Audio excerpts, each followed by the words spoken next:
तीनों कृषि road map का थर्ड पार्टी से जांच होनी चाहिए, सरकार के द्वारा नहीं। दोषी साबित होंगे बिहार के मुख्यमंत्री। इस बिहार में एक ही बार नीतीश कुमार ने थर्ड पार्टी जांच का आदेश दिया था बालिका गृह कांड को लेकर के। आखिर नीतीश कुमार जी बिहार के मुख्यमंत्री के नाते आपने जांच क्यों नहीं होने दिया? जाहिर है कि जांच जब भी होगा इसका गले में जो फन्ना मुख्यमंत्री नीतीश कुमार तक जाएगा, क्योंकि उनकी महत्वाकांक्षी ये परियोजना है, उनके नेतृत्व में यह परियोजनाएं शुरू की गई थी।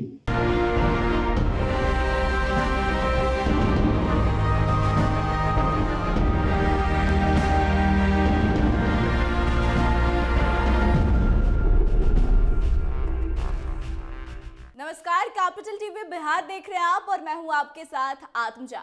मुख्यमंत्री नीतीश कुमार द्वारा राजद कोटे के मंत्रियों के विभागों की जांच करने के आदेश के बाद से बिहार का सियासत जो है वह काफी ज्यादा गर्म है।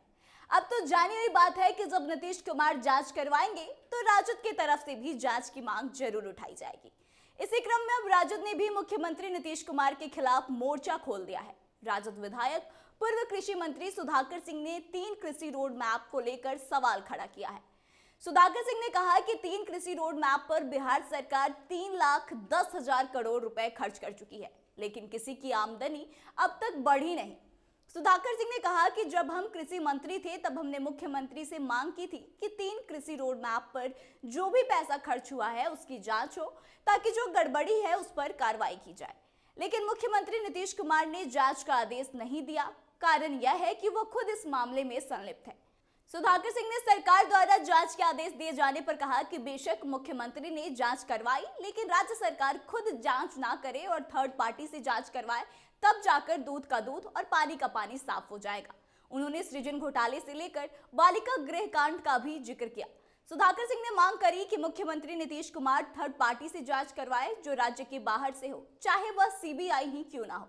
उन्होंने आरोप लगाया कि जब से बिहार में कृषि रोड मैप की शुरुआत हुई तब से किसानों की उपज कम होती गई। सब्सिडी के नाम पर बहुत सारी धांधली कृषि विभाग में हुई।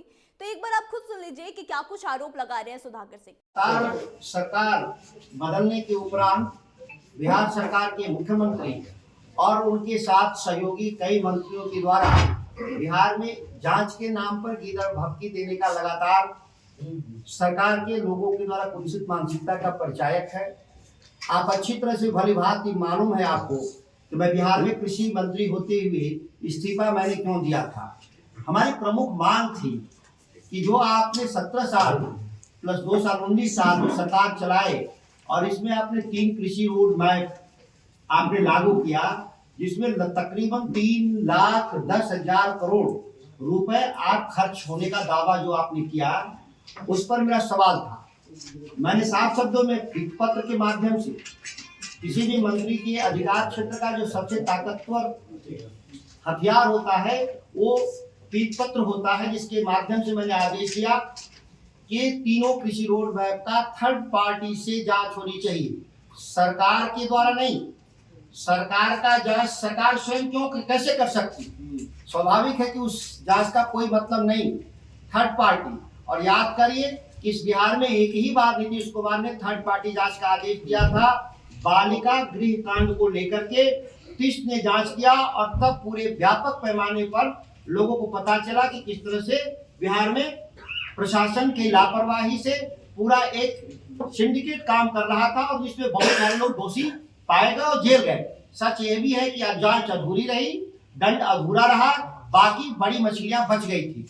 उसी तरह से इस मामले में भी मेरा कहना था कि थर्ड पार्टी से जांच होना चाहिए। आखिर नीतीश कुमार जी बिहार के मुख्यमंत्री के नाते आपने जांच क्यों नहीं होने दिया? जाहिर है कि जांच जब भी होगा इसका गले में जो फन्ना मुख्यमंत्री नीतीश कुमार तक जाएगा, क्योंकि उनकी महत्वाकांक्षी ये परियोजना है, उनके नेतृत्व में यह परियोजनाएं शुरू की गई थी। परिणाम क्या है सबके सामने? बिहार में पिछले 1 दशक में 3,10,000 करोड़ के निवेश के बाद भी उत्पादन घटा है। उत्पादन घटा है। बेंचमार्क मैंने विस्तृत रूप से इस नोट में लिखा भी है कि किस वर्ष किस फसल का उत्पादन आपका घटा है। अगर हम टोटालिटी में देखें, एसेंशियल कमोडिटी जो हमारे जिसके क्रॉप कटिंग के आधार पर डेटा बनता है। बाकी फसलों में जैसे सब्जी हो, फल हो, दूध हो, इसमें कोई क्रॉप कटिंग का डेटा कलेक्शन नहीं होता, एक हाइपोथेटिक डेटा होता है। उससे दोषी साबित होंगे बिहार के मुख्यमंत्री, क्योंकि यह सभी निर्णय उनके स्तर पर लिए गए हैं। कैबिनेट मंत्रियों को आप जानते हैं कि जब वो समीक्षा करते हैं विभागों का और जो निर्देश देते हैं विभागों को, उसमें उस विभाग का मंत्रियों को आमंत्रित नहीं किया जाता है। यह पिछले 19 सालों से नीतीश कुमार के परंपरा रहे हैं। जब विभागीय आदेश सीधे मुख्यमंत्री दे रहे हैं तो स्वाभाविक है कि उसकी सारी रिस्पॉन्सिबिलिटी माननीय मुख्यमंत्री की है। यह सारे दोस्त माननीय मुख्यमंत्री पे जाएंगे। सुधाकर जी, तो सुना आपने क्या कुछ कहा है सुधाकर सिंह ने। वहीं कृषि रोड मैप के साथ सुधाकर सिंह ने बिहार में मंडी कानून को लेकर भी राज्य सरकार पर हमला बोला है। उन्होंने कहा कि बिहार में मंडी कानून लागू करने के लिए हम बिहार के हर जिले का दौरा कर रहे हैं। इसके साथ ही उन्होंने जांच की मांग उठाई है और बार बार वो जांच की मांग कर रहे हैं कि जो 3 कृषि रोड मैप है उस पर जांच की जाए और बाकी जो भी मामले हैं उस पर मुख्यमंत्री संज्ञान ले और इसकी जल्द से जल्द जांच कराए। तो आपको क्या लगता है, क्या वाकई में सुधाकर सिंह की मांग जो है वह सही है और इस पर जांच होनी चाहिए और राज्य सरकार ने जो जांच पहले कराई है वह जांच सही है या फिर गलत है? आप अपने विचारों को कमेंट करके हमें जरूर बताएं और आगे की तमाम खबरों के लिए बने रहे हमारे साथ, देखते रहे कैपिटल टीवी बिहार। धन्यवाद।